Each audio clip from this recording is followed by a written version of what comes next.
First go to the file and choose open. Select this glass image, press open.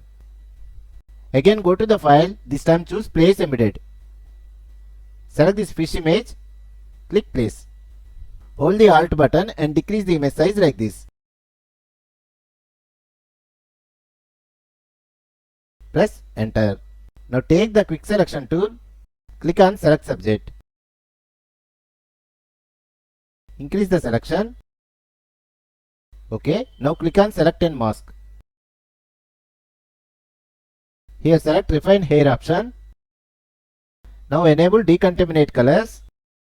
Select new layer with layer mask option.